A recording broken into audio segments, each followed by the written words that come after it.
Welcome back to Her True Stories, where we share real experiences of women who faced impossible situations and found the strength to fight back. Today's story comes from Joy, a 58-year-old woman whose own children thought they could discard her like yesterday's newspaper. This is her story of the ultimate revenge, one that changed everything forever. My name is Joy John, and I want you to understand something from the very beginning. I am not a victim. I may have been one once, but not anymore. Not after Christmas dinner, 2023.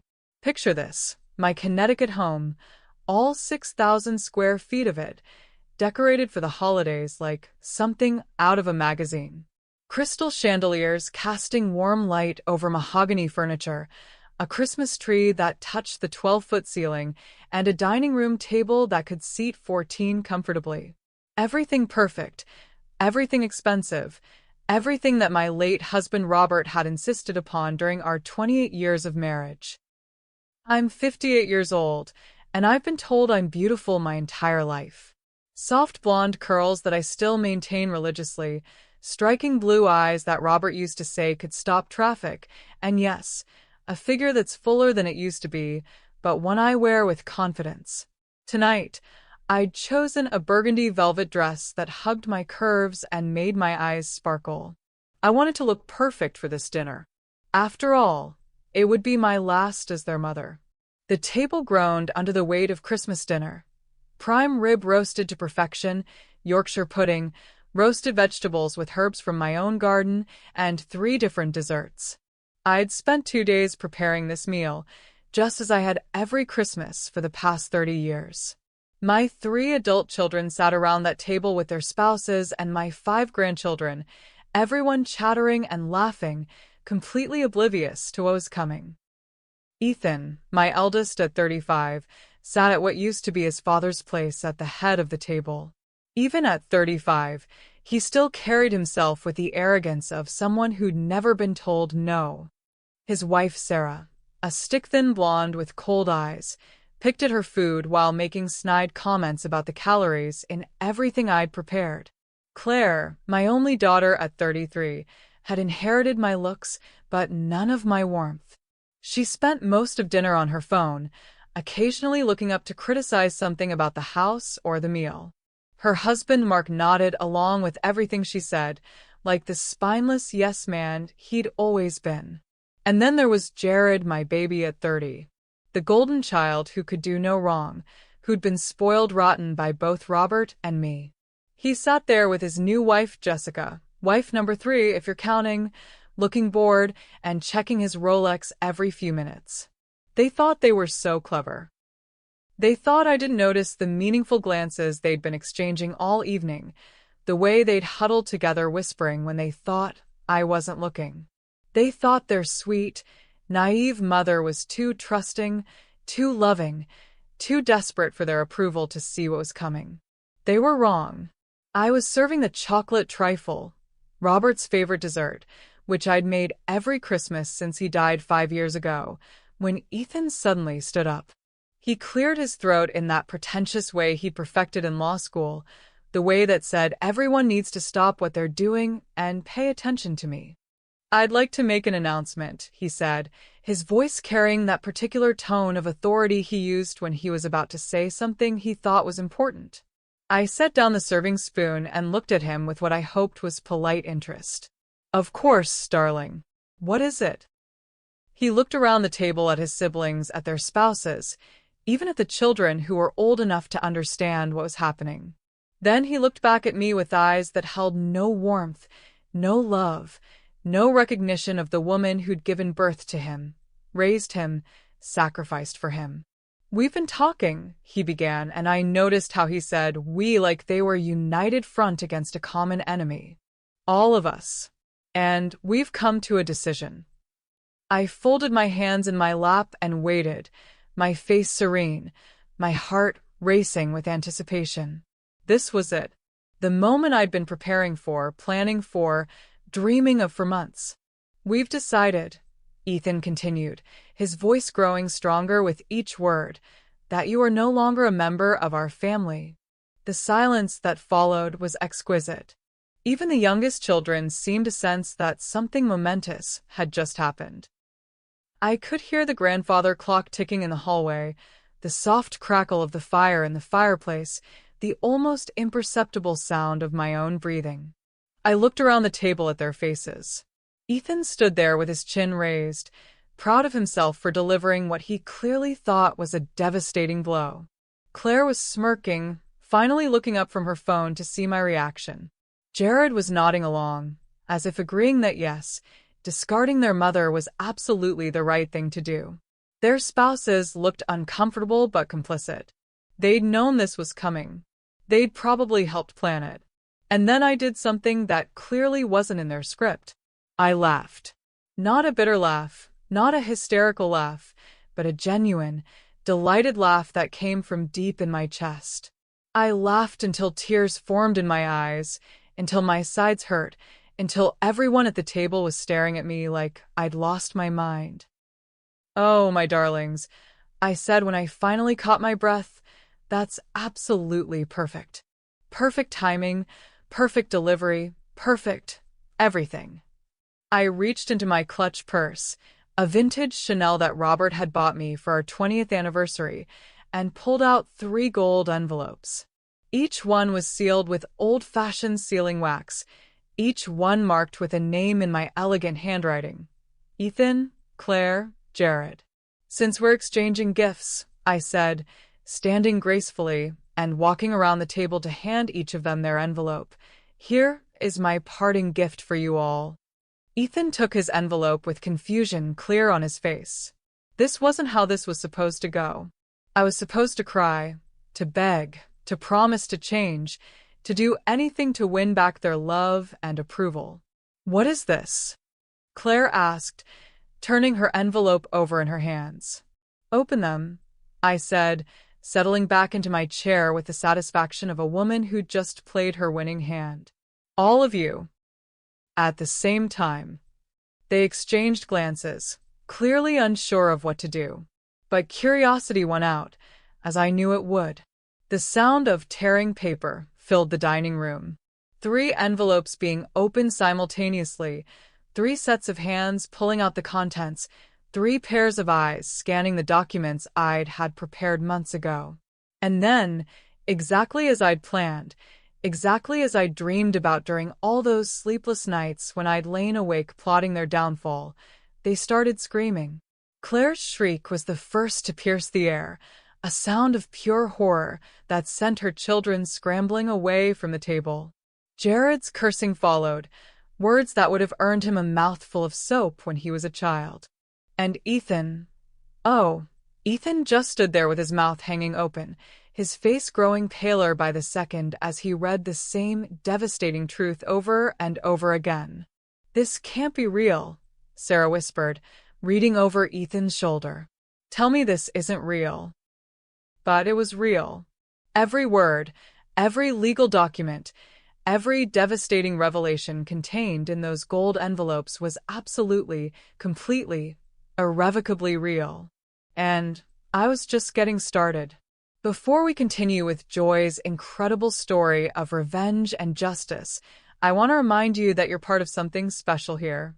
These stories of women who refuse to be victims, who fight back against those who've wronged them, they matter.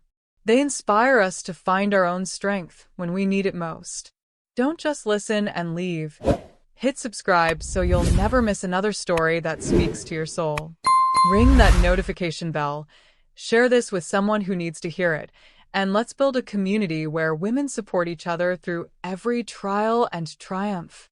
Now, let's find out exactly what was in those envelopes that made Joy's children scream. To understand the magnitude of what happened that Christmas night, you need to understand how I got there.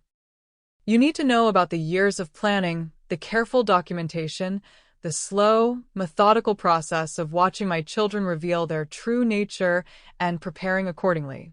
I wasn't always the calculating woman you met in that dining room. Once upon a time, I was naive.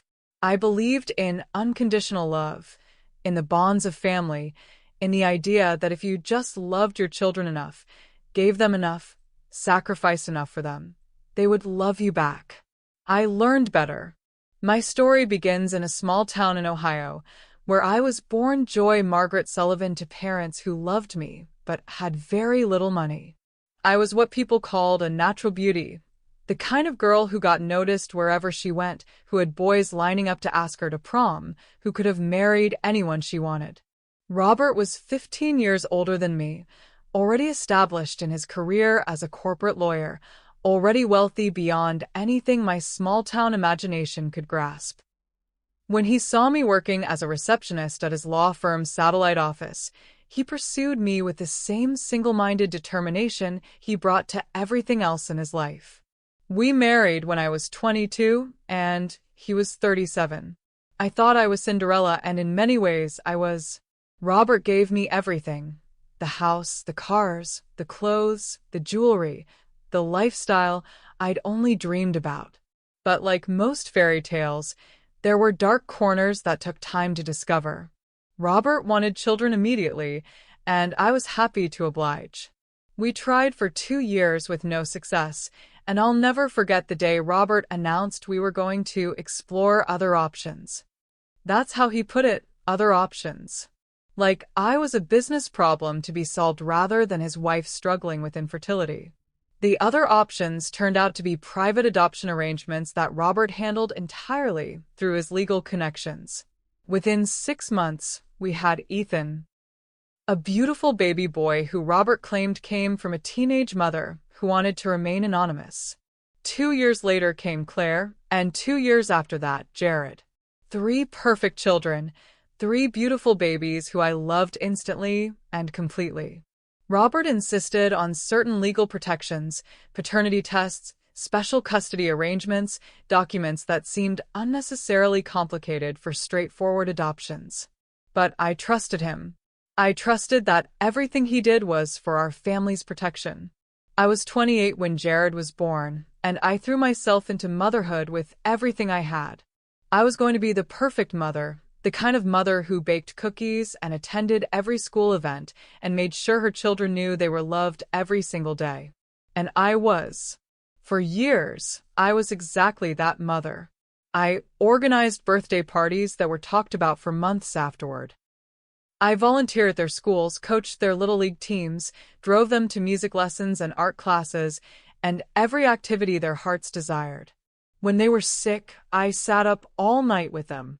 When they were sad, I held them until they felt better. When they achieved something, I celebrated like it was the greatest accomplishment in human history. Robert, meanwhile, worked. He traveled constantly, made more money than we could ever spend, and when he was home, he expected his children to be perfect little accessories to his successful life. He loved them, in his way, but it was a distant, conditional love that demanded performance in return. When Robert died of a heart attack 5 years ago, suddenly, at only 68, I thought my children and I would grow closer. I thought grief would bond us together, that they'd appreciate having me there for them during the hardest time of their lives. Instead, they saw opportunity. It started small. Ethan, who'd followed his father into law, began questioning my financial decisions. "Are you sure you need such a big house, Mom? Wouldn't you be more comfortable somewhere smaller, easier to maintain?" Claire started making comments about my appearance, my clothes, my age-appropriate behavior. "Maybe it's time to think about what's next for you, Mom. You're not getting any younger." Jared, meanwhile, began having financial problems that always seemed to require my immediate assistance. Business ventures that needed just a little startup capital. Investment opportunities that he couldn't pass up but needed someone to co-sign for. Emergencies that required quick cash infusions to resolve. At first, I helped gladly. These were my children, and if they needed me, I was there for them. But as the months passed, I began to notice patterns. The help was never enough. The gratitude was perfunctory at best. And worst of all, they never seemed to see me as anything more than a source of solutions to their problems. The breaking point came last year at Thanksgiving. I'd spent 3 days preparing the meal, just as I always did. I'd invited them all, just as I always did. And just as I was about to serve dessert, Claire made an announcement. We've been talking, Mom, and we think it's time for you to start thinking about the future. Your future. I set down the pie server and looked at her. What do you mean? You're 57 years old, Ethan said, taking over the conversation with his lawyer voice. This house is too much for you to handle alone. Your lifestyle is expensive and unsustainable long term. We think it would be better for everyone if you started making some changes. What kind of changes? Downsizing, Claire said. Moving somewhere more appropriate for someone your age. Maybe one of those nice senior communities where you could make friends with people in your situation. My situation? You know, Jared added, looking uncomfortable but pressed on by his siblings. Alone. Widowed. Not as young as you used to be. They had it all planned out. They'd found a lovely assisted living community just 40 minutes away. They'd calculated how much money I'd have left after selling the house and paying the entrance fees. They'd even picked out a floor plan they thought would suit me. I listened to their entire presentation with growing amazement. Not at their audacity. I was beginning to expect that from them. But at their complete inability to see me as anything other than a problem to be managed. And what happens to Dad's business interests? I asked. The investments, the properties, the trust funds? They exchanged glances, and I knew. I knew exactly what they'd been planning, what they'd been discussing in their private family meetings that somehow never included the actual matriarch of the family. Well, Ethan said carefully, obviously we'd help you manage all that. Take the burden off your shoulders so you can focus on enjoying your retirement. Retirement. At 57. While they divided up everything Robert and I had built together.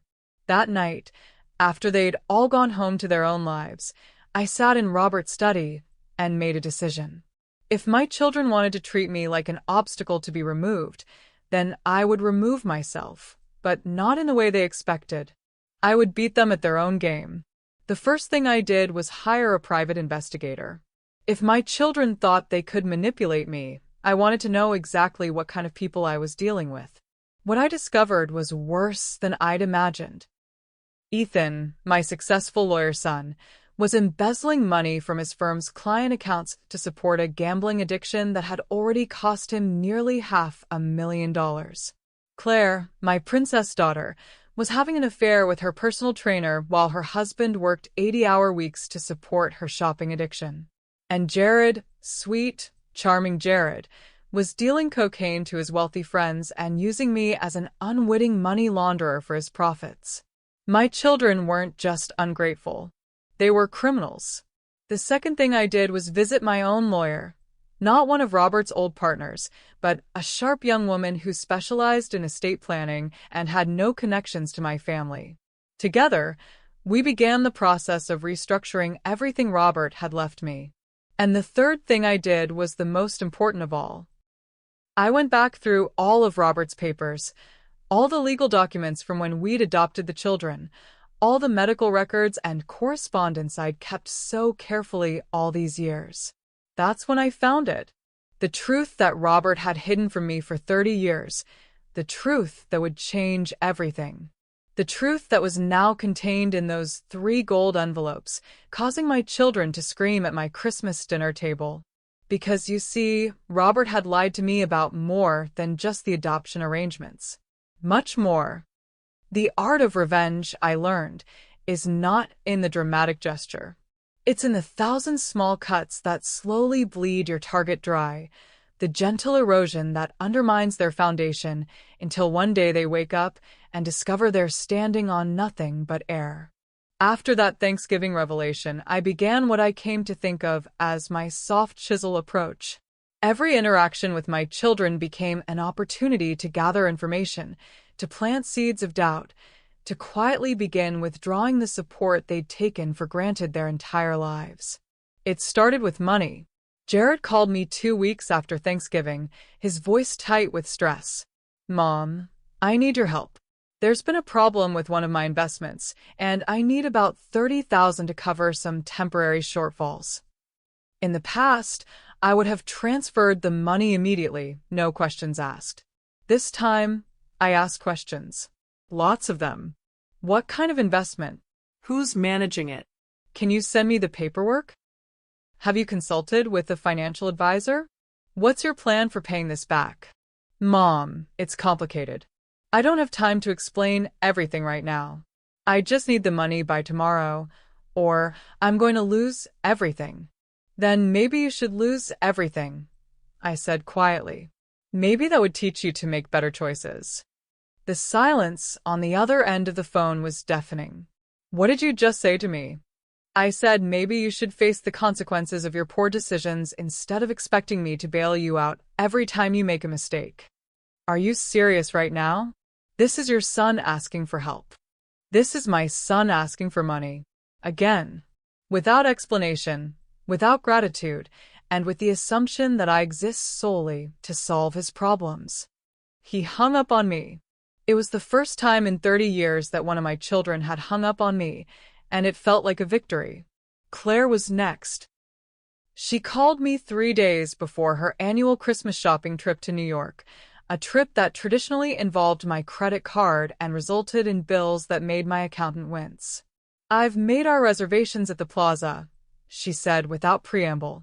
Same sweet as always. I've also scheduled appointments at your usual places, hair, nails, that little boutique on Madison Avenue you love. I'm not going this year, I said. What do you mean you're not going? We go every year. You go every year. I pay for it every year. This year, you're welcome to go, but you'll be paying for it yourself. I can't afford to pay for it myself.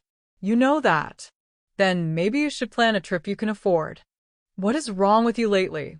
First you refused to help Jared, now this. Are you having some kind of breakdown? I smiled, even though she couldn't see it. No, Claire. I'm having a breakthrough. Ethan was the hardest to chip away at because he was the smartest of the three. He knew something was changing in our dynamic, and he was trying to figure out how to manage it. He came to visit me one evening in early December, bringing flowers and wine, and wearing the charming smile that had gotten him out of trouble since he was 5 years old.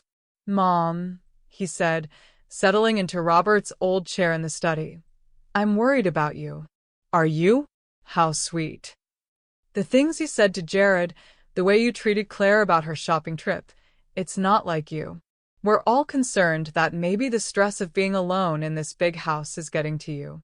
I looked at him over my wine glass, this handsome son who'd grown into a stranger. And what would you suggest? Maybe it's time to seriously consider some of the options we discussed at Thanksgiving. Not necessarily assisted living, but something smaller, more manageable. Somewhere you could be around people your own age, have built-in social activities. You mean somewhere you wouldn't have to worry about me anymore? That's not. He stopped, regrouped, tried again. Mom, we love you. We want what's best for you. Do you? What you want, Ethan, is for me to quietly disappear into some facility where I won't be a burden on your conscience or an obstacle to your inheritance. His face flushed red. That's not true. Isn't it? When was the last time you called me just to talk? When was the last time you asked about my day, my interests, my life beyond what I can do for you? He opened his mouth to answer, then closed it again. We both knew the answer. When was the last time you told me you loved me without wanting something in return? Mom, when was the last time you treated me like a person instead of a problem to be solved? He left without finishing his wine, and I knew I'd hit my target. While I was slowly withdrawing emotional and financial support, I was also gathering intelligence. The private investigator I'd hired was worth every penny I paid her. Margaret Chen was a former FBI agent who specialized in white-collar crime, and she approached my children's lives with the thoroughness of someone building a criminal case. Which, as it turned out, was exactly what she was doing. The reports came in weekly, each one more damning than the last.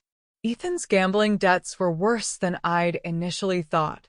He owed money to 3 different casinos, 2 private bookmakers, and had borrowed against his partnership in the law firm to cover his losses. The embezzlement from client accounts wasn't a recent development. He'd been skimming money for over 2 years, always telling himself he'd pay it back when his luck turned around. Claire's affair wasn't her first. She'd been systematically cheating on Mark throughout their 10-year marriage, using the money I gave her for shopping trips to fund romantic getaways with various men. She'd also been forging my signature on checks, taking money from joint accounts we'd established for the grandchildren's education funds. And Jared, my baby, my golden child, was the worst of all.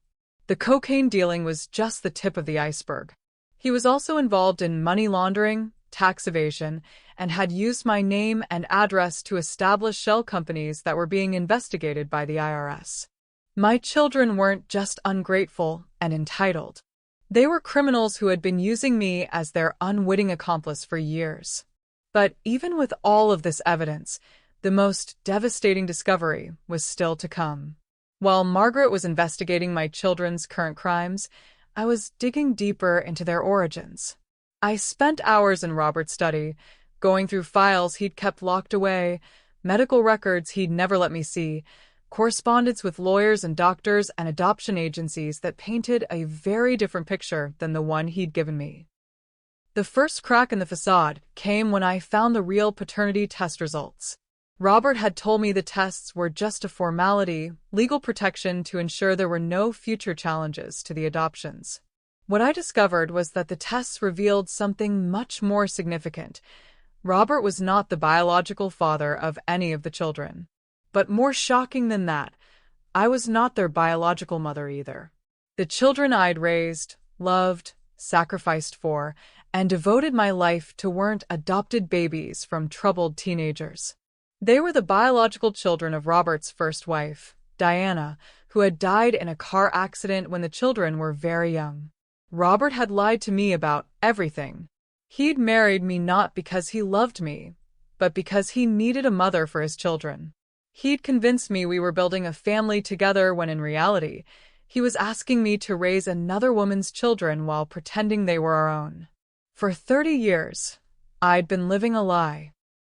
For 30 years, I'd poured my heart and soul into children who weren't mine, who carried none of my DNA, who had no biological connection to me whatsoever. And now those same children wanted to discard me like I'd never mattered at all. That's when I decided it was time to give them exactly what they wanted. If they didn't want me as their mother, then I would stop being their mother. Completely. Legally. Irrevocably. And I would make sure they understood exactly what they were losing in the process.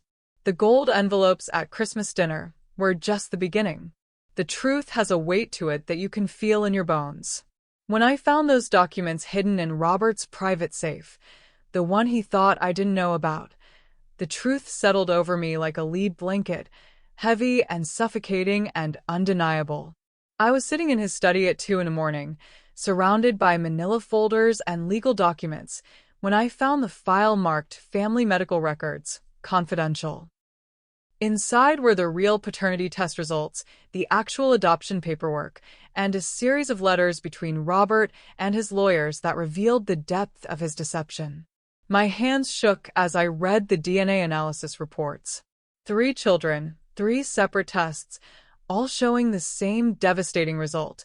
No biological relationship to Joy Margaret Sullivan Davenport. None. Not even a distant genetic connection that might suggest some kind of family relationship. But there was more. So much more. The children weren't adopted from anonymous teenage mothers, as Robert had told me.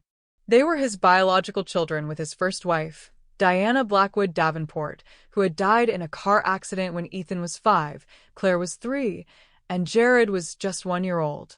Robert had been a widower with 3 small children when he met me. He'd been looking for a wife who could step into Diana's role, someone young and beautiful and naive enough to believe whatever story he told her. Someone who would love his children as her own without asking too many questions about where they'd come from. He'd found me. The letters to his lawyers revealed the calculated nature of his deception. He'd specifically chosen private adoption as a cover story because it would explain why there were no extended family members involved, why the children had no connection to my relatives, why certain legal protections were necessary. But the most devastating revelation was in a letter dated just 2 years after we married. Robert had written to his attorney expressing concern about what would happen to the children's inheritance if I ever discovered the truth about their parentage.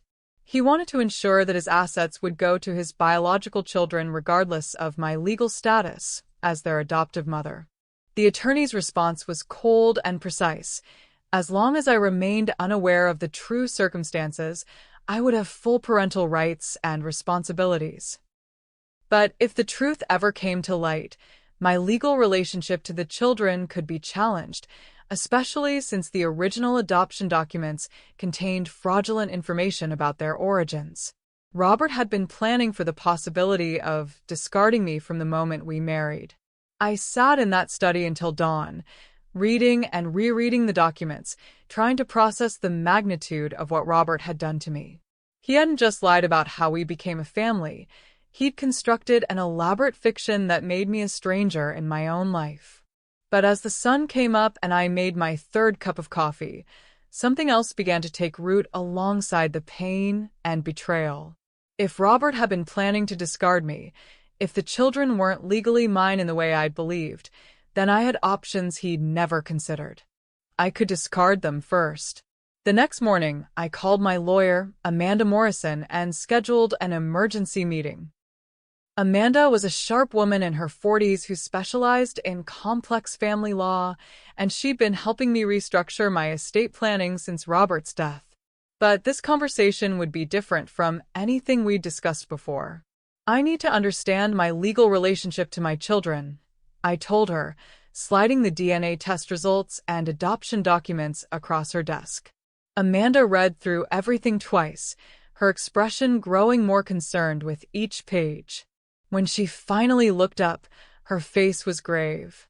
Joy, this is a complicated situation. These documents suggest that your adoption of the children may have been based on fraudulent information. What does that mean for me legally? It means that your parental rights exist in a legal gray area. You've been their mother for 30 years. You've supported them, raised them, made decisions for them. Any court would recognize you as their de facto parent regardless of biology. But if you wanted to challenge the adoption, if you wanted to argue that you entered into it under false pretenses, you might have grounds to legally sever the relationship. I leaned back in my chair, absorbing this information. And if I severed the legal relationship, they would have no claim to your estate, no inheritance rights, no legal standing as your next of kin. You would be, in the eyes of the law, strangers. And my obligations to them would end immediately. No financial support, no medical decision-making authority, no legal responsibilities of any kind. I was quiet for a long moment, thinking about what this meant. How long would such a process take? If the other party contests it, it could take years. But if they don't contest it... She paused, studying my face. Joy, are you seriously considering this? I'm considering all my options. This is a nuclear option. Once you do this, there's no going back. These would be permanent, irrevocable changes to your family structure. I smiled, and I knew the expression wasn't pleasant. Amanda, they've already made it clear they don't want me as part of their family. I'm simply considering giving them what they want. Over the next 2 weeks, Amanda and I worked together to prepare all the necessary documentation. The legal process for challenging a fraudulent adoption was complex, but the evidence was overwhelming. Robert's deception was so thorough, so well documented, that no court would uphold the adoption once the truth came to light. But I wanted more than just legal severance. I wanted justice. While Amanda prepared the paperwork to dissolve my parental relationship with the children, I worked with Margaret Chen, my private investigator, to document their criminal activities. If I was going to cut them out of my life, I wanted to make sure they faced consequences for what they'd done to me. Margaret's final report was devastating. She'd gathered evidence of Ethan's embezzlement, including bank records, client account statements, and testimony from a former secretary who'd been helping him cover his tracks. Claire's financial fraud was documented with forged checks, falsified account statements, and evidence of her systematic theft from the children's education funds. And Jared's drug dealing operation was laid out in exhaustive detail, complete with photographs, transaction records, and recordings of him discussing his business with potential clients. Any one of these crimes could result in prison time. Together, they painted a picture of a family of criminals who had been using me as their unwitting accomplice and financial backer for years. But I still had one more card to play, one final revelation that would destroy any sympathy they might hope to generate when their world came crashing down. On December 20th, 5 days before Christmas, I received the final piece of the puzzle I'd been assembling. Margaret had tracked down Diana Blackwood's family, the children's real maternal relatives, who had been searching for them for over 20 years. Robert hadn't just lied about the circumstances of the adoption. He'd kidnapped his own children. After Diana's death, her parents had filed for custody of their grandchildren. They'd been wealthy, loving grandparents who desperately wanted to raise Diana's children and keep them connected to their mother's memory. But Robert had disappeared with the children before the custody hearing, claiming he was taking them away for grief counseling. He'd never returned. He changed their names, moved across the country, and eventually constructed the elaborate adoption fiction that had fooled everyone, including me, for 3 decades. Diana's parents, now in their 80s, had never stopped looking for their grandchildren. They'd hired private investigators, placed advertisements in newspapers, and maintained hope that someday they would be reunited with the children they'd lost. I had their contact information. I had their phone number. And I had the power to give them the reunion they'd been praying for, while simultaneously destroying the fiction that had defined my life for 30 years. The children had no idea that their real maternal grandparents were still alive, still looking for them, still hoping for a relationship.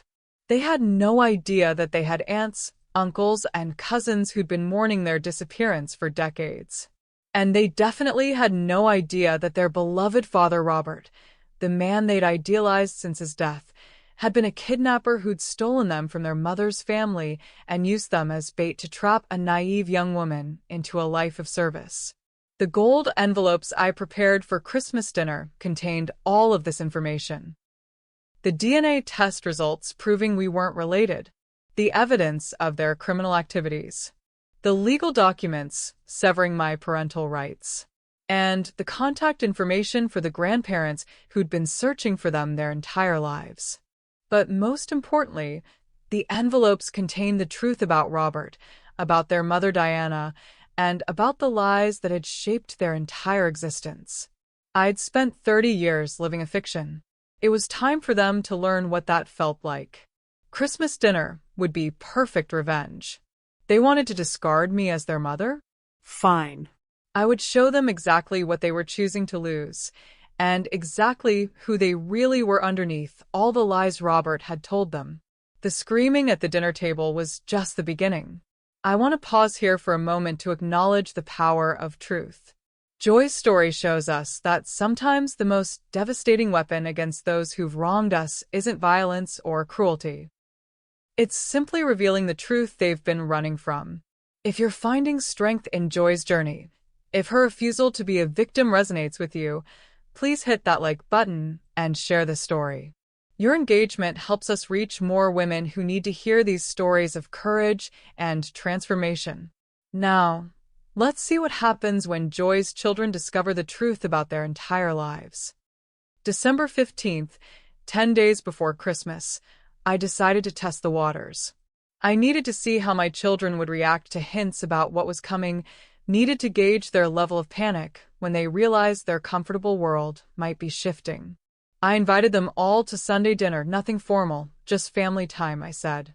They came reluctantly, still annoyed with my recent unreasonable behavior regarding money and support.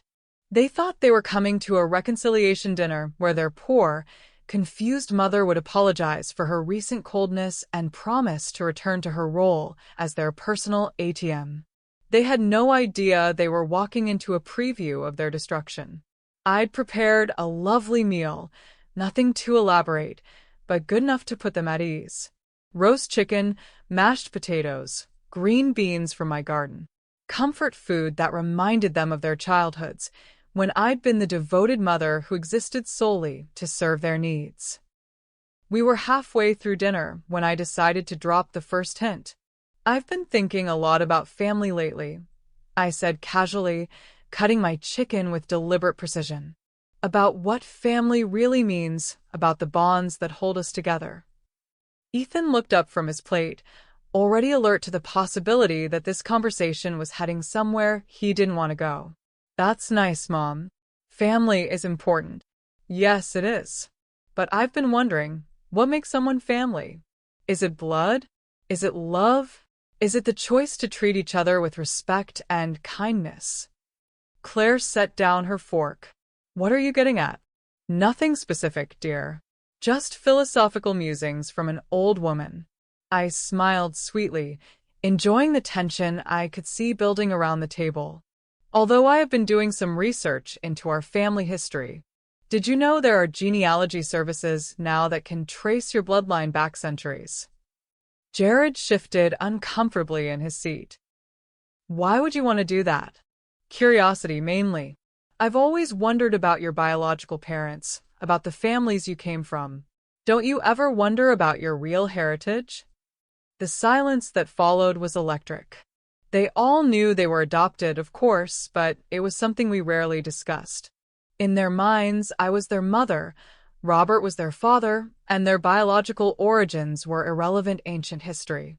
If only they knew. "We don't need to know about our biological parents," Ethan said firmly. "You and Dad were our real parents. That's all that matters." "Of course," I agreed. "Although legally speaking, adoption can be quite complicated, especially when there are questions about the circumstances under which it took place." Claire's face went pale. "What do you mean, questions about circumstances?" "Oh, probably nothing. Just some inconsistencies I noticed while going through your father's papers. Minor things, really." Although my lawyer did seem concerned when I showed her some of the documents. That was a lie. Amanda had been concerned, but not for the reasons I was implying. Still, the effect on my children was immediate and gratifying. "What kind of inconsistencies?" Jared demanded. "Administrative details," I said vaguely. "Nothing you need to worry about." Although it did make me think about how temporary family relationships can be, how quickly they can change when circumstances change. I took a sip of my wine, letting that thought settle over the table like fog. "Speaking of changes," I continued, "I've been making some adjustments to my estate planning. Nothing dramatic, just updating some beneficiary information, clarifying some inheritance details." Ethan's lawyer instincts kicked in immediately. "What kind of adjustments?" Prudent ones. My financial advisor suggested I review everything after some recent developments came to light. I'd chosen my words carefully. Developments could mean anything: their criminal activities, the truth about their adoption, my knowledge of their plan to discard me. Let them wonder which secrets I'd uncovered. "Mom," Claire said, her voice tight with barely controlled panic, "if there's something you want to discuss with us, just say it directly." "Oh, there will be plenty of time for direct conversation. Very soon, actually. I'm planning something special for Christmas dinner this year. A real family discussion about our future together. Or apart, as the case may be." The rest of dinner passed in tense silence. My children picked at their food, exchanged meaningful glances, and clearly struggled with whether to press me for more information or wait to see what I was planning. After they left, earlier than usual, claiming various obligations, I sat in my kitchen and felt the deep satisfaction of a hunter who'd successfully flushed her prey from cover. They knew something was coming. They were scared. And they had no idea how to stop it. Over the next week, I received several phone calls from each of them. "Casual check-ins," they said. "Just wanted to see how I was doing. Was I feeling all right? Had I been under any stress lately? Maybe I should see a doctor, just to make sure everything was okay with my health. They were fishing, trying to determine if I was having some kind of breakdown that would explain my recent behavior. The idea that their sweet, naive mother might be plotting against them was so foreign to their worldview that they couldn't even consider it seriously. Ethan was the most persistent. He called me every other day, with increasingly transparent attempts to gauge my mental state. Mom, Sarah was saying she's noticed you seem a little different lately. More distant. We're just worried that maybe you're feeling isolated in that big house. I'm perfectly fine, Ethan. Never been better, actually. It's just that some of the things you said at dinner last week about family and adoption and estate planning, it seemed like maybe you were feeling anxious about something. Not anxious, dear. Excited. Excited about what? Christmas dinner. I have some wonderful surprises planned for all of you. That seemed to be the answer he was dreading most. Claire took a different approach. She showed up at my house unannounced on December 22nd, claiming she wanted to help me prepare for Christmas dinner. You don't need to do all this work yourself, Mom. Why don't you let me handle some of the cooking? Or we could have dinner catered this year. Take some of the pressure off you. I looked at her as she stood in my kitchen, this beautiful daughter who'd spent years systematically stealing from me while pretending to care about my welfare. There's no pressure, Claire. Everything is already planned. Every detail has been carefully prepared. What kind of details? The menu, the seating arrangements, the after-dinner entertainment. I think everyone will find it very illuminating.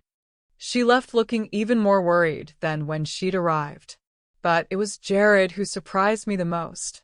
He called me on December 23rd, his voice shaking with what sounded like genuine emotion. Mom, I need to tell you something. About the money you wouldn't lend me last month. Yes, I wasn't entirely honest with you about what I needed it for. My heart started beating faster. Was he actually going to confess? Was my baby going to try to come clean before Christmas dinner destroyed everything? I'm listening, that it. The truth is, I've been having some problems. Financial problems. I've made some bad decisions, gotten involved with some people I shouldn't have gotten involved with. What kind of people? People who loan money to people like me. People who expect to be paid back on schedule, no matter what. He wasn't confessing to drug dealing. He was spinning a story that would make me feel sorry for him, without admitting to any actual crimes. Are you in danger, Jared? I could be. If I don't get the money together soon. His voice broke and I realized he was crying. Mom, I'm scared. I don't know what to do. For just a moment, I felt the old maternal instinct kick in.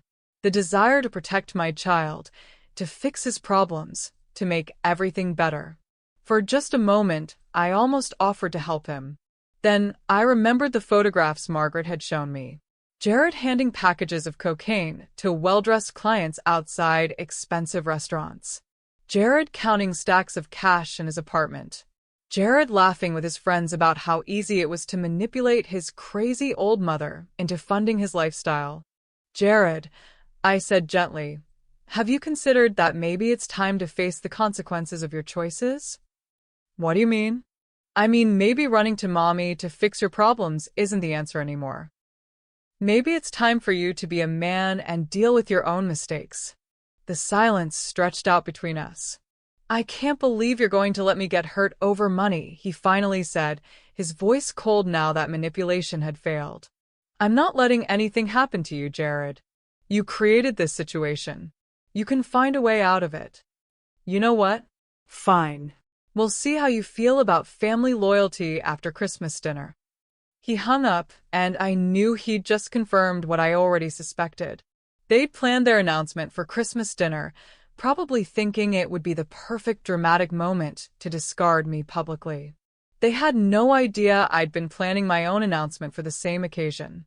December 24th, Christmas Eve, I spent the entire day preparing. Not just the meal, that was the easy part, but the emotional preparation for what was coming. I was about to destroy 3 lives, reveal devastating truths, and permanently sever relationships that had defined my existence for 30 years.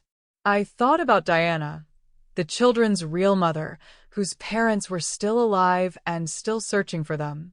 I thought about Robert, whose memory I was about to desecrate with the truth about his deceptions. I thought about the woman I'd been when I married him, young, naive, trusting, eager to love and be loved. That woman was gone. In her place stood someone harder, smarter, and infinitely more dangerous. I also thought about my grandchildren, the innocent victims in all of this. They would lose their grandmother, learn terrible things about their parents, and have their entire family structure destroyed in one evening. I felt genuinely sorry for them, but I reminded myself that they were better off knowing the truth about the people raising them. As I went to bed on Christmas Eve, I felt the same calm anticipation I imagined a general feels before a decisive battle. Everything was in place. Every weapon was loaded. Every strategy had been rehearsed. Tomorrow, my children would get exactly what they'd asked for. Now you understand what led to that moment at the Christmas dinner table, when 3 adults opened 3 gold envelopes and began screaming. But you don't yet understand the full scope of what they discovered, or the devastating precision with which I'd crafted their destruction. Let me take you inside those envelopes, show you exactly what each of my children found waiting for them. Ethan's envelope contained 5 documents. The first was a copy of the original DNA test results showing no biological relationship between him and either Robert or me. The second was a complete dossier on his gambling addiction and embezzlement activities, including bank records, casino statements, and testimony from his former secretary, who'd been helping him cover his tracks. The third document was a letter from Diana's parents, his real maternal grandparents, expressing their joy at finally finding him and their hope for reconciliation after 30 years of searching. The fourth was a legal notice that I had filed a report with the Connecticut Bar Association detailing his embezzlement of client funds. The fifth document was a warrant for his arrest that would be executed within 48 hours. Claire's envelope contained a similar collection of devastating revelations. The DNA results, evidence of her systematic theft from the children's education funds, photographs of her with various lovers taken by Margaret's surveillance team, and a letter from Mark's divorce attorney notifying her that her husband was filing for divorce and seeking full custody of their children based on evidence of her infidelity and financial crimes. She also received a notice that the IRS had been informed of her tax evasion schemes and would be conducting a full audit of her finances going back 7 years. But it was Jared's envelope that contained the most personal touch.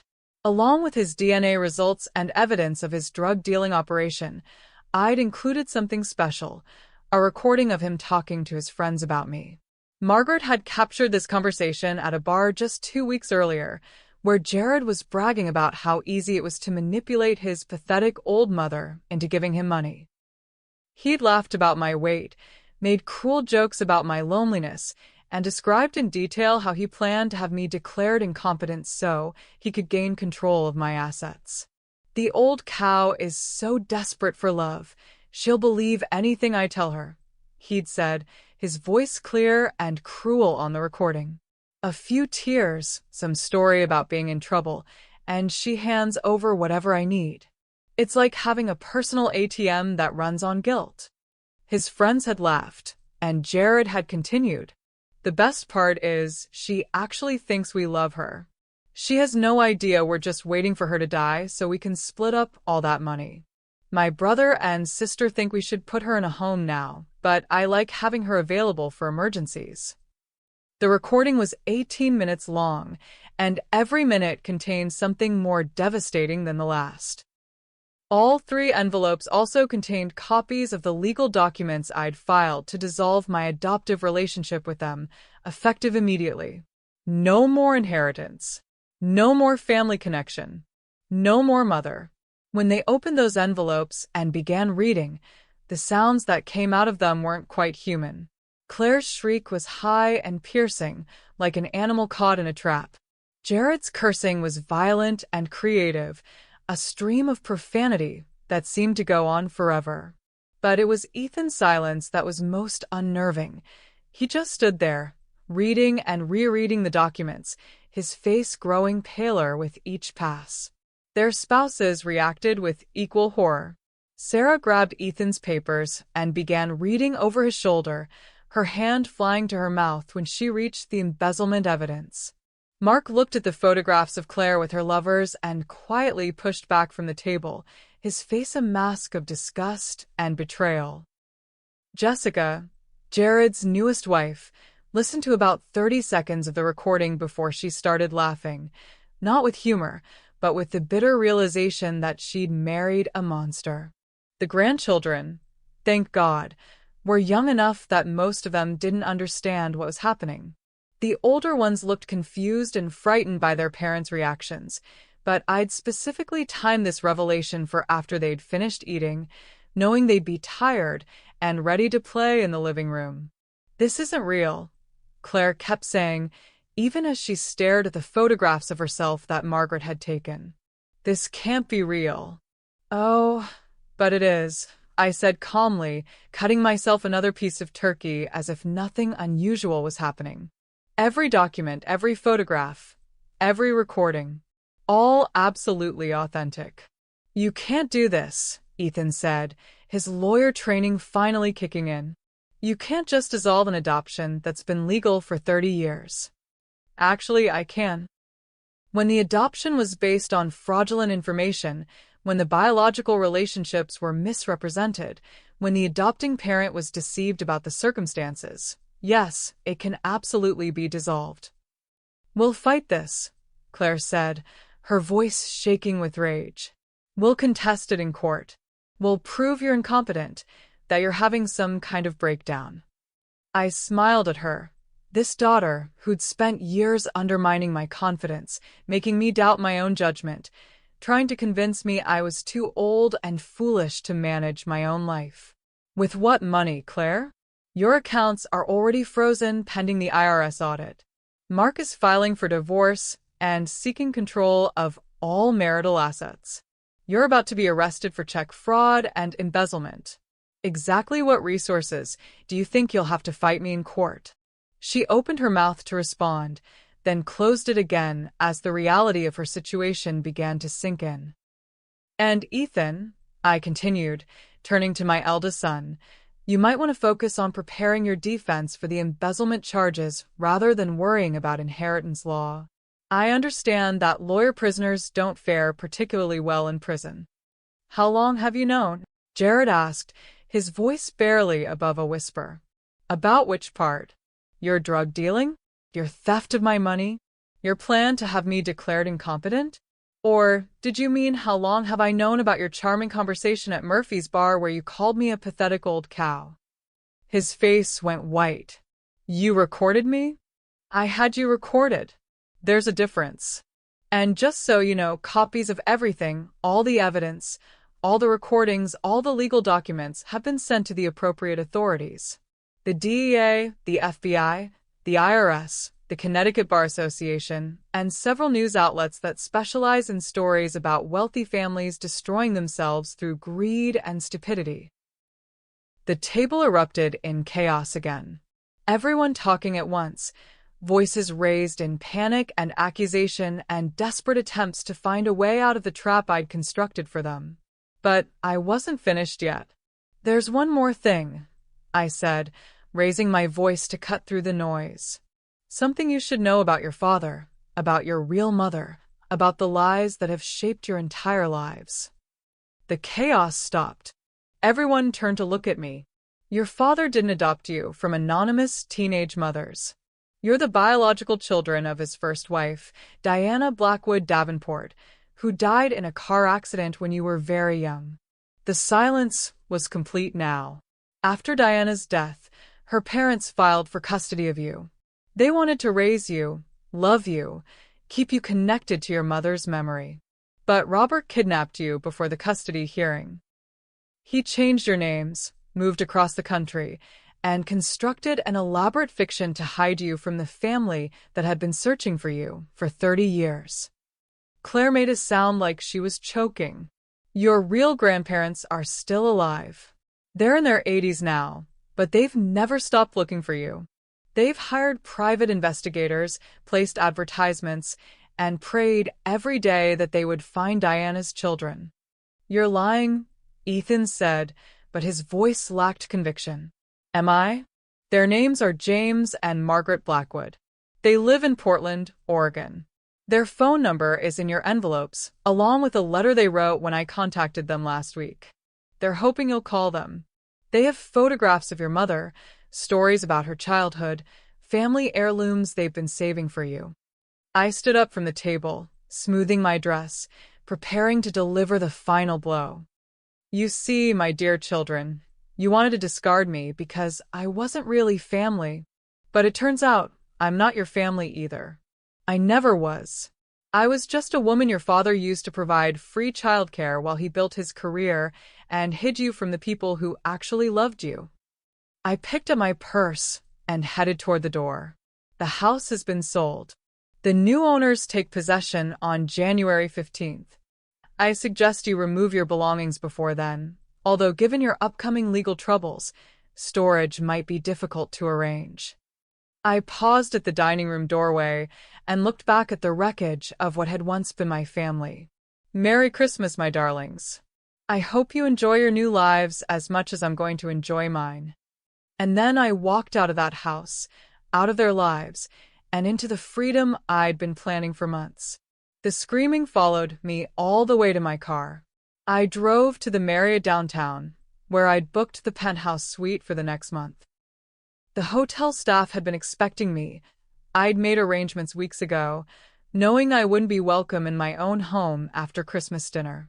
As I settled into the luxurious suite with a glass of champagne and a view of the city lights, I allowed myself to feel the full satisfaction of a plan executed to perfection. Somewhere across town, my former children were dealing with the consequences of their choices, and I was finally free. The first call came at 11:47 p.m. Ethan's number. I let it ring. The second call came at 11:52 p.m. Claire. I let that one ring too.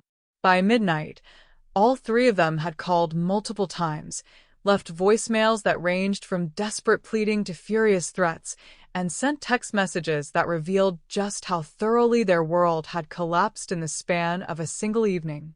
Ethan's voicemails were the most interesting. His lawyer's training had kicked in, and he was trying to find legal angles to challenge what I'd done. Mom, this is insane. You can't dissolve a 30-year-old adoption based on technicalities. No court will uphold this. Call me back so we can discuss this rationally. By the third message, his tone had shifted. The embezzlement charges are trumped up. You don't understand the complexities of trust account management. I can explain everything if you'll just give me a chance. By the fifth message, he was begging. Please, Mom. I know I've made mistakes, but we can work this out. We're still family. That has to count for something. Claire's messages were pure emotion, sobbing, pleading, bargaining. I'm sorry, Mom. I'm so sorry. I know I said things, did things I shouldn't have. But you can't destroy our entire family over some arguments. Please call me back. Please. But it was Jared's messages that revealed the most about who he really was underneath the charm and manipulation. This is fucking insane, Joy. You can't do this to us. I don't care what you think you know or what lies people have told you. We're your children, and you owe us. Joy. Not Mom. He dropped the pretense entirely. You think you're so smart, but you have no idea what you've started. There are people who won't be happy about my business being disrupted. People who know where you live, where you go, what you do. You better think carefully about whether this is really the war you want to start. I saved that message. Threats would only make his legal situation worse. The next morning brought a knock on my hotel room door. I looked through the peephole to see two police officers and a woman in a business suit. Mrs. Davenport? I'm Detective Rodriguez. We'd like to speak with you about some reports you filed regarding your children. I invited them in and offered coffee, which they declined. The woman introduced herself as Agent Sarah Chen from the FBI's Financial Crimes Division. We've reviewed the evidence you provided regarding embezzlement, money laundering, and drug trafficking, Agent Chen said. It's quite comprehensive. We'll need you to come in and give a formal statement, but based on what you've given us, we'll be making arrests within the next 24 hours. All three of them? Yes, ma'am. The evidence is overwhelming. Detective Rodriguez leaned forward. I do need to ask, are you concerned about your safety? One of your sons left some concerning voicemails that could be interpreted as threats. I played Jared's message for them. Both officers exchanged glances. We'll be adding threatening a witness to his charges, Agent Chen said. And we'll have a patrol car check on you periodically until he's in custody. After they left, I called Amanda, my lawyer, to check on the legal proceedings. The adoption dissolution is moving faster than I expected, she told me. Given the evidence of fraud in the original proceedings and the fact that none of the parties are contesting it, they're not contesting it? Their lawyers are advising them to focus on their criminal defenses rather than fighting a civil matter they can't win. The adoption should be officially dissolved within 2 weeks. And the estate? Clean. Everything transfers to the children's charities you designated, except for the trust fund you set up for yourself. No one can challenge it because, as of the dissolution, they have no legal standing to contest your will. Perfect. That afternoon, I received a call from an unexpected source. Mark, Claire's soon-to-be ex-husband. Mrs. Davenport? This is Mark. I wanted to thank you. Thank me for giving me the evidence I needed to protect my children. I've been trying to document Claire's behavior for years, but I never had proof. What you gave me, it's going to ensure I get full custody. How are the children handling this? They're confused, obviously, but they're also relieved. They've been living with Claire's instability for years. They know something was wrong, even if they couldn't articulate it. And you? How are you handling it? He was quiet for a moment. Honestly, I'm relieved too. I've been living with a stranger for years, someone who wasn't the woman I married. Finding out about the affairs, the stealing, the lies, it explains so much about why our marriage felt so hollow. After he hung up, I realized that my revenge had created some unexpected positive outcomes. Mark and his children would be free from Claire's toxicity. Sarah might finally understand what kind of man she'd married when Ethan's gambling addiction was exposed. And Jessica, well, Jessica was young enough to start over without too much damage. The arrests happened that evening. I watched the news coverage from my hotel suite, seeing perp walks and mug shots of the people who'd once been my children. The reporters couldn't get enough of the story. Wealthy family destroyed by greed, prominent lawyer caught embezzling, society wife revealed as serial adulterer and thief, youngest son running a drug empire while living off his elderly mother. It was everything I'd hoped for and more. But the most satisfying moment came 3 days later when I received a call from Portland, Oregon. Is this Joy Davenport? The voice was elderly but strong, with a slight tremor that spoke of advanced age and overwhelming emotion. Yes, this is Joy. This is Margaret Blackwood. James and we can't thank you enough for what you've done. 30 years we've been searching for Diana's children. 30 years. I could hear her crying softly. Are they going to call us? I don't know, I said honestly. They're dealing with some serious legal problems right now. But I made sure they have your contact information, and I told them how much you've missed them. We have so much to tell them about their mother. So many stories, so many pictures. We've kept everything, hoping someday. Mrs. Blackwood, you should know that they might not be the people you're hoping they'll be. They've lived very different lives than what you might have imagined. We don't care, she said firmly. They're Diana's children. They're our family. Whatever they've done, wherever they've been, we love them. After we hung up, I sat in my hotel room thinking about the difference between the love Margaret Blackwood described and the conditional, transactional relationship I'd had with the children I'd raised. Real love didn't demand perfection or gratitude. Real love didn't keep score or threaten abandonment when disappointed. Real love was what I'd given them for 30 years and what they'd never given me in return. That night, I slept better than I had in months. The next few weeks brought a parade of desperate attempts to contact me, each more pathetic than the last. My former children tried everything: phone calls, emails, showing up at the hotel, sending intermediaries, even attempting to contact me through social media. I ignored them all. Ethan was the most persistent, probably because his legal situation was the most dire. Embezzling client funds carried serious federal penalties, and his gambling debts had left him with no resources to mount an effective defense. He finally ambushed me at the hotel's restaurant, where I was having lunch with Rose, my oldest friend who'd flown in from Ohio to support me through this transition.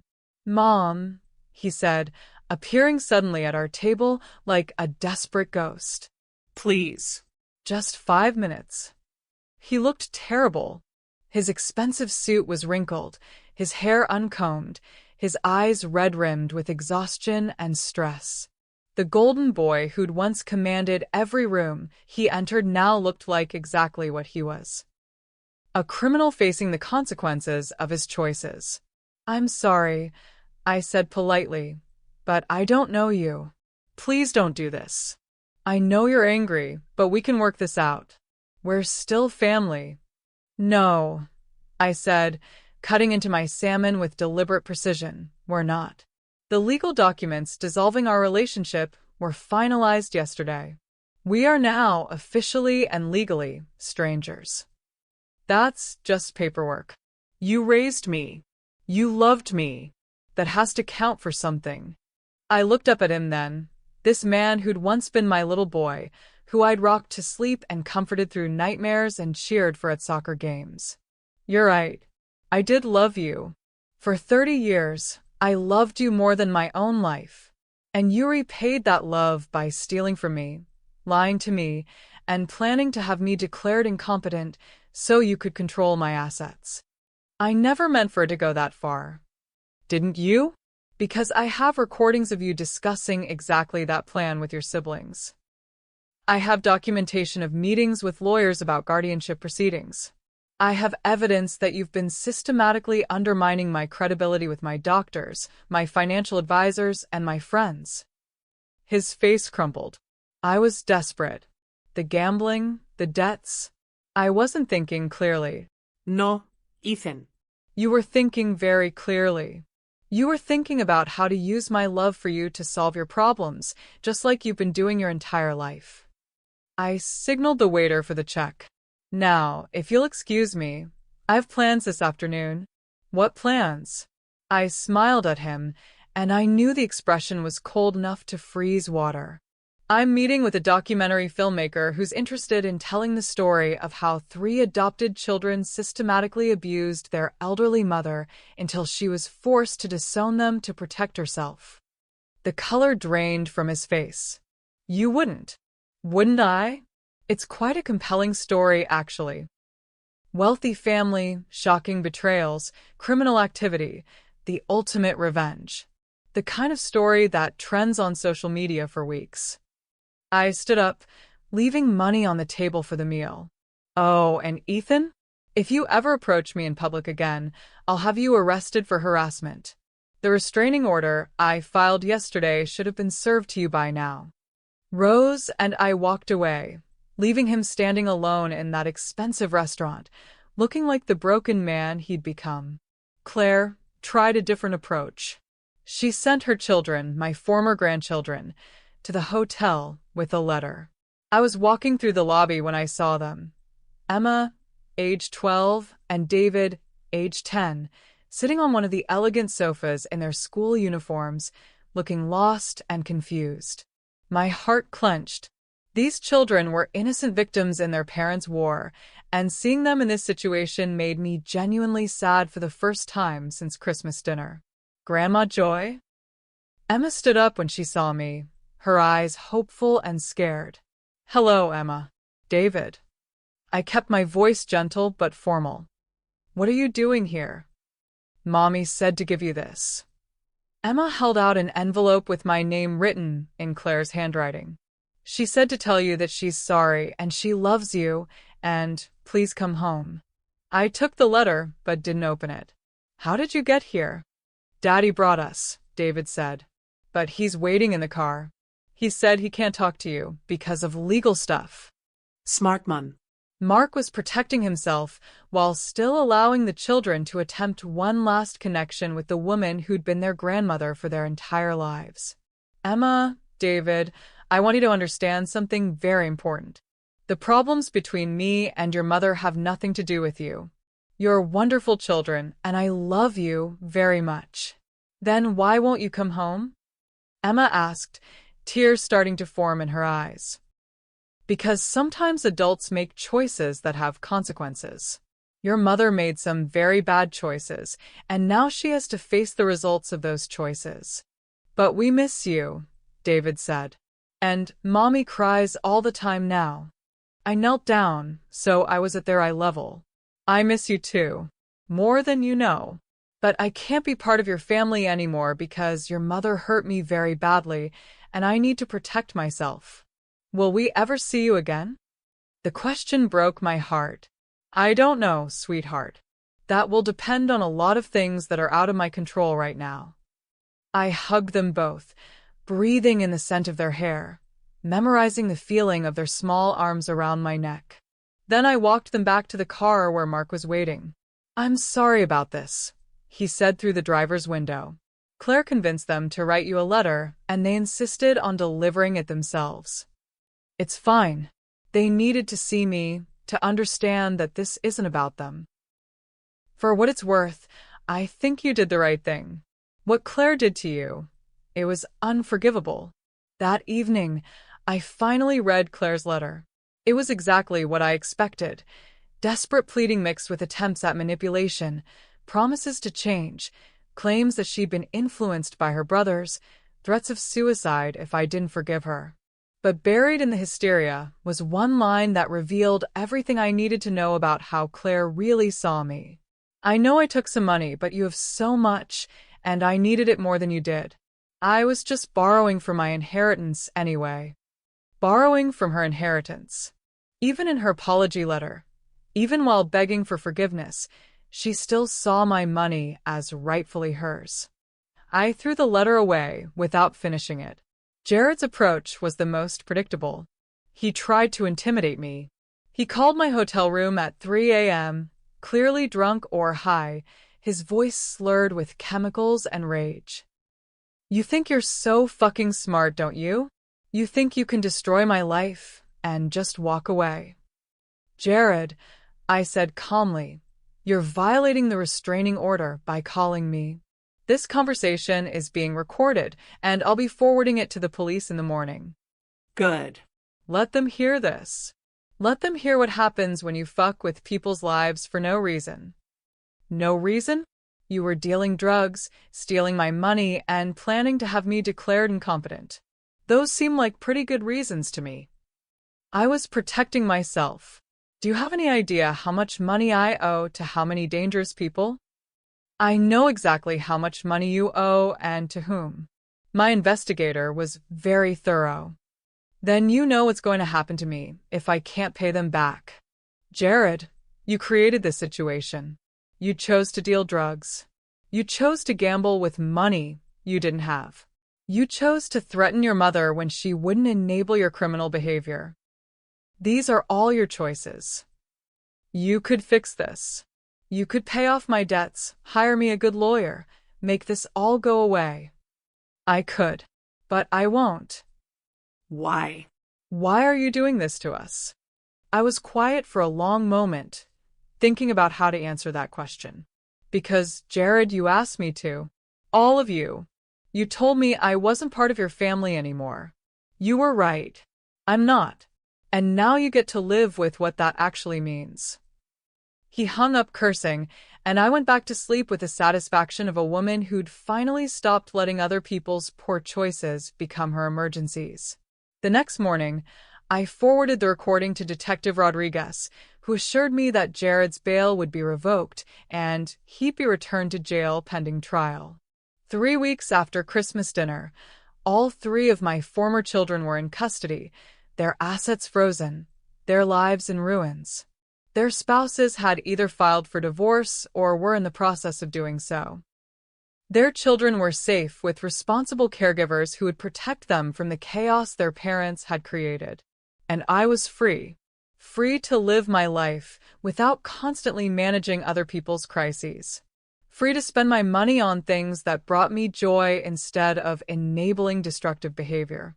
Free to choose relationships based on mutual respect and genuine affection instead of obligation and manipulation. It was the best Christmas gift I'd ever given myself. 3 months after Christmas dinner, I bought a house. Not just any house, a stunning Victorian mansion overlooking the ocean in Bar Harbor, Maine. 12 rooms, original hardwood floors, a wraparound porch that caught the sunrise, and enough space for me to live exactly as I pleased without anyone else's input or approval. The house came with a history, like most old Maine properties. It had been built in 1887 by a sea captain for his bride, who had left him after 2 years of marriage, taking their infant daughter and disappearing into what the locals called a more suitable arrangement.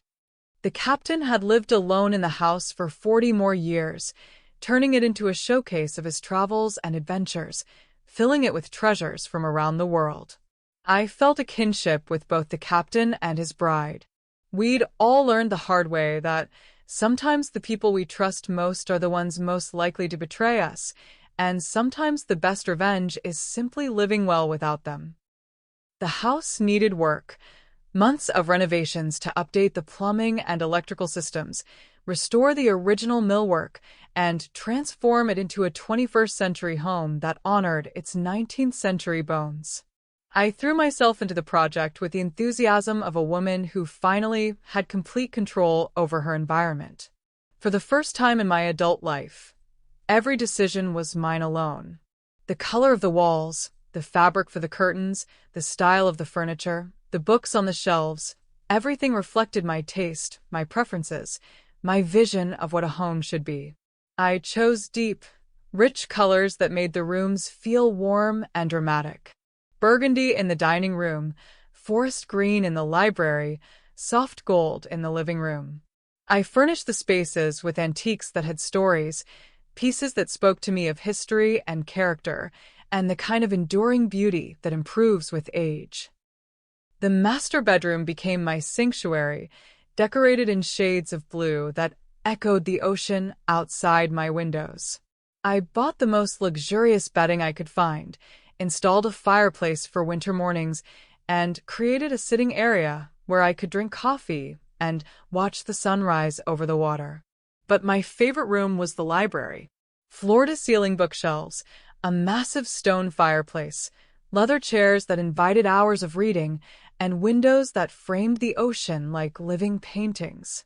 I filled the shelves with books I'd always wanted to read, first editions of my favorite novels, and poetry collections that spoke to my soul.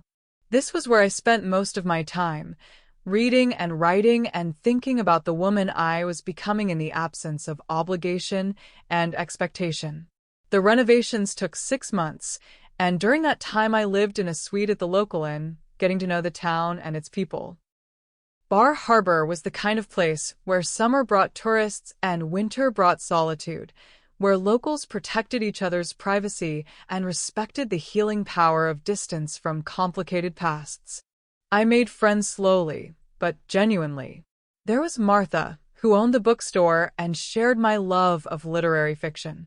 Helen, who ran the local art gallery and convinced me to try my hand at watercolor painting. And Dr. Patricia Wells, retired psychiatrist who became my walking companion and the closest thing to a therapist I'd ever had. Patricia was the first person I told the complete truth about my situation. We were walking along the shore path one foggy morning in May when she asked the question I'd been dreading and anticipating for months. Joy, you've been here almost a year now, and you've never mentioned family. No children calling, no grandchildren visiting. Most women our age can't stop talking about their families. I stopped walking and looked out at the ocean, gray and infinite in the morning mist. I had a family once. 3 children, 5 grandchildren. I spent 30 years devoted to them, sacrificing everything for their happiness and success. What happened? They decided I was no longer useful to them. So, I decided they were no longer family to me. Patricia was quiet for a long moment. That must have been devastating. It was liberating.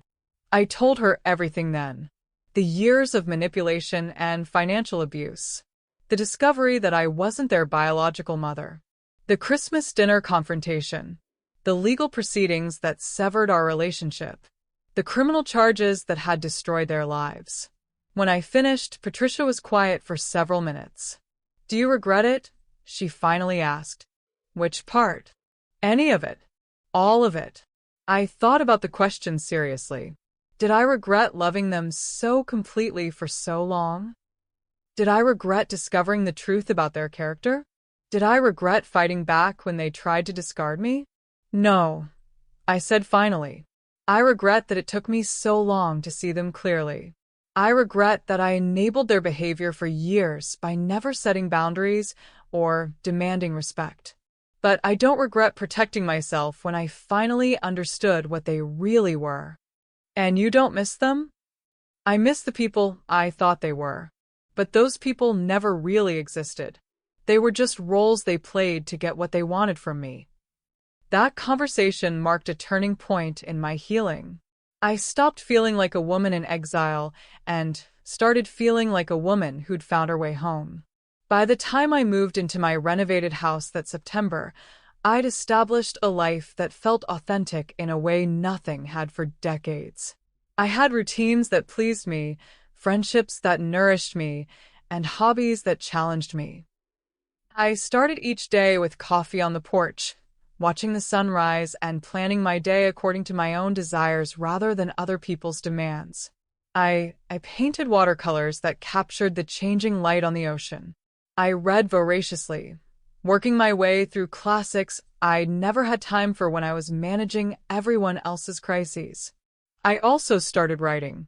What began as journal entries processing my experiences evolved into something more substantial, a memoir about financial elder abuse, family manipulation, and the courage it takes to choose yourself over toxic relationships. The writing was therapeutic in ways I hadn't expected. Each chapter one completed felt like another step away from victimhood and toward empowerment. I wasn't just telling my story, I was reclaiming it. Winter in Maine was a revelation. The tourists disappeared, the town settled into its quiet rhythm, and I discovered the profound peace that comes from true solitude. I spent long evenings by my library fireplace, reading and writing and thinking about the woman I was becoming. I was 59 years old, and I felt like I was just beginning to live. But perhaps the most unexpected gift of my new life was the absence of drama. No midnight phone calls about emergencies that required immediate financial intervention. No family gatherings where I had to navigate competing personalities and hidden agendas. No constant worry about whether my children were making good choices or how their poor decisions might impact me. For the first time in 30 years, my life was my own. I did receive occasional updates about my former children through various sources. Ethan had been sentenced to 5 years in federal prison for embezzlement and was serving his time at a minimum security facility in Connecticut. Claire had received 2 years for check fraud and tax evasion and was living in a halfway house after her release, working as a clerk in a grocery store while trying to rebuild her relationship with her children. Jared had received the harshest sentence, 8 years for drug trafficking, money laundering, and threatening a witness. He was serving his time at a medium security prison in Massachusetts and had apparently become something of a cautionary tale among the other inmates about the dangers of threatening your mother. I felt no satisfaction in their punishment and no sympathy for their situation. They were simply people who had once been part of my life and now weren't, like former neighbors or old colleagues whose paths had diverged from mine. The only news that truly interested me came from Portland, Oregon. Margaret Blackwood called me in November to tell me that Ethan had contacted them from prison. He'd written a letter acknowledging that they were his maternal grandparents and expressing interest in learning about his mother, Diana. "He sounds lost," Margaret told me over the phone. "Broken. But there's something in his letter that gives me hope. He's asking about Diana's character, about what kind of person she was, about whether she would be ashamed of what he's become." "And what did you tell him?" "I told him that Diana believed in redemption, that she thought people could change if they were willing to do the hard work of becoming better. I told him that she would love him no matter what he'd done, but she'd also expect him to take responsibility for his choices and make amends where possible." "Have the other two contacted you?" "Not yet, but I'm hopeful. Family has a way of calling to us, even when we've tried to run from it." After we hung up, I found myself thinking about Diana, this woman I'd never met, but whose children I'd raised. I wondered what she would think of how they'd turned out, whether she would blame me for their failures or understand that some people are determined to make destructive choices regardless of how much love they receive. I also wondered whether she would approve of what I'd done, the way I'd finally stood up for myself, the boundaries I'd established, the price I'd made them pay for their betrayal. Somehow, I thought she would. A woman who'd inspired such devotion in her parents, who'd created such loving memories that they'd searched for 30 years to find her children, understood the difference between love and enabling. She would have wanted her children to face consequences for their actions, to learn that love doesn't mean freedom from accountability. As winter deepened and the ocean outside my windows turned gray and fierce, I felt a deep satisfaction with the choices I'd made. I'd traded the exhausting complexity of toxic family relationships for the clean simplicity of a life lived on my own terms. And for the first time in decades, I was genuinely happy. 2 years after Christmas dinner, I received an unexpected visitor. I was in my garden, tending to the roses I'd planted along the stone wall that separated my property from the cliff overlooking the ocean. It was early summer in Maine, that magical time when the air is soft and warm but carries the promise of cool evenings and the eternal presence of the sea. "Excuse me, Mrs. Davenport." I looked up to see a young woman standing at my garden gate. She was perhaps 25, with dark hair and familiar blue eyes that made my heart skip a beat.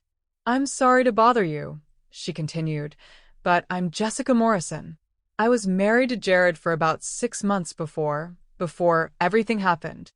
I set down my gardening shears and really looked at her.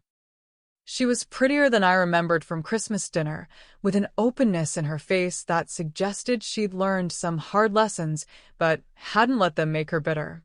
"Hello, Jessica. What brings you to Maine?" "I've been wanting to talk to you for 2 years.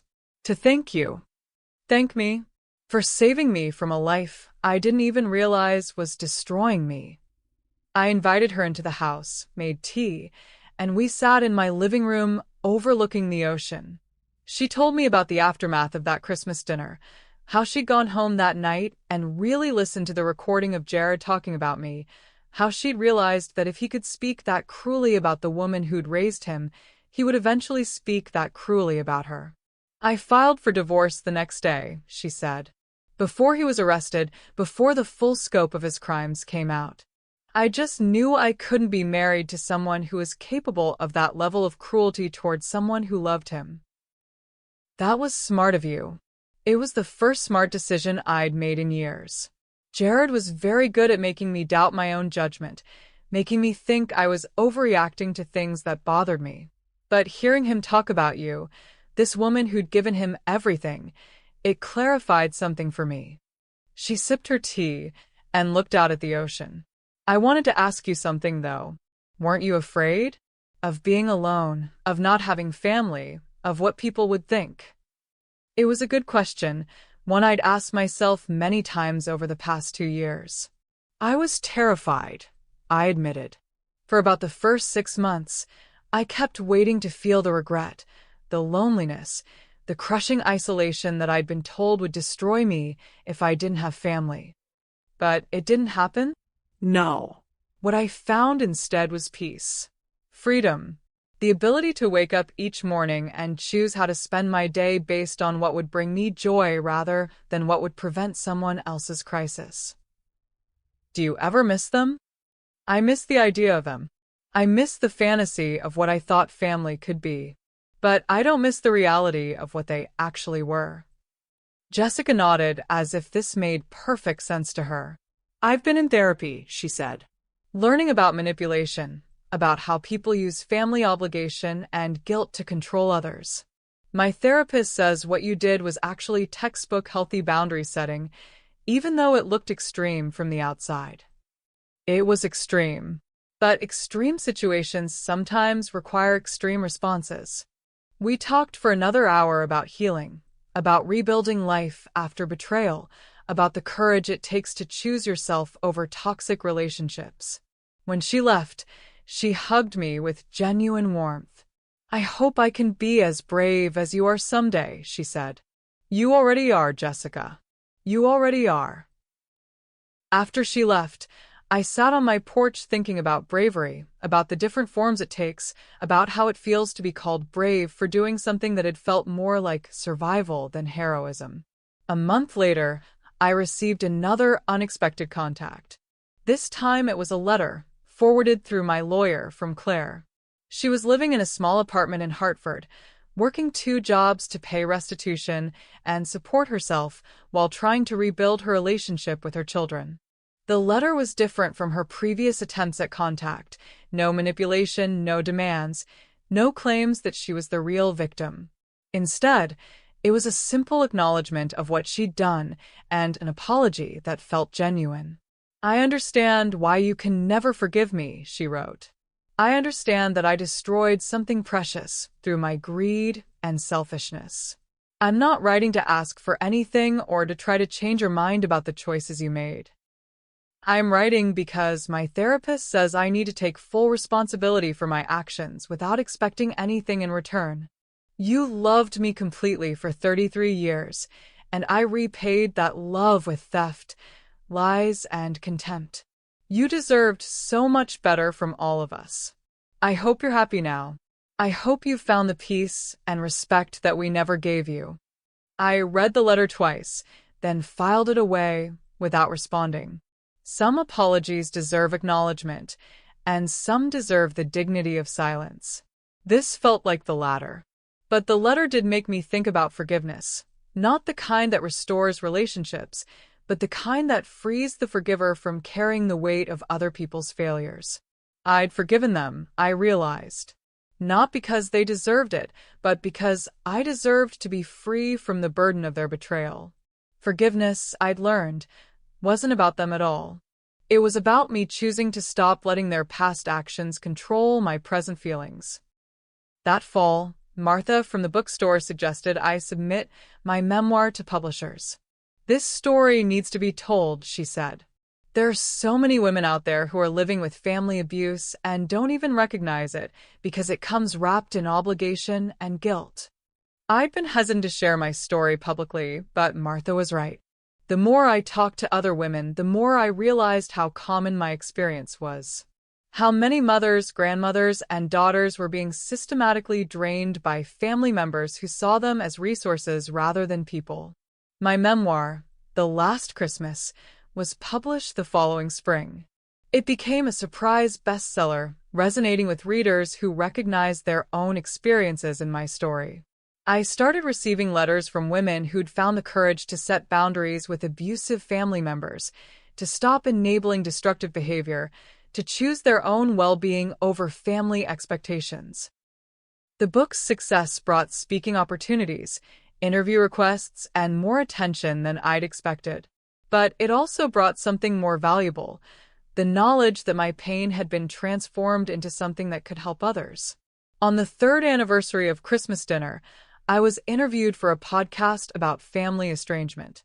The host asked me the question I'd been asked dozens of times. Do you regret the choices you made? I regret that they were necessary, I said. I regret that 3 people I loved completely chose greed over gratitude, manipulation over affection, cruelty over kindness. But I don't regret protecting myself from the consequences of their choices. What would you say to someone who's facing a similar situation but is afraid to take action? I thought about that question carefully. I'd say that you already know what you need to do. The voice in your head that's telling you something is wrong, that you deserve better, that love shouldn't hurt this much, that voice is telling you the truth. Trust it. And if they're afraid of being alone, I tell them that there's a difference between being alone and being lonely. Being alone can be peaceful, empowering, authentic. Being lonely is what happens when you're surrounded by people who don't really see you, value you, or love you for who you actually are. After the interview, I walked down to the ocean and sat on the rocks where I went to think about the big questions in life. The water was calm that day, reflecting the late afternoon sky like a mirror. I thought about the woman I'd been 3 years ago, desperate for love, willing to accept crumbs of affection, convinced that family obligation trumped personal dignity. She felt like a stranger to me now, someone I remembered fondly but could barely relate to. The woman I'd become was harder but happier, lonelier but more authentic, smaller in family but larger in spirit. I'd traded the exhausting complexity of managing other people's dysfunction for the clean simplicity of a life lived according to my own values. It had been the right choice. Not just the smart choice or the necessary choice, but the right choice.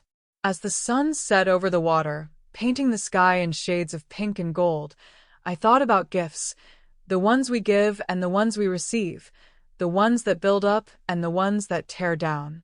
My former children had given me a gift that Christmas night, though they'd never intended it as one.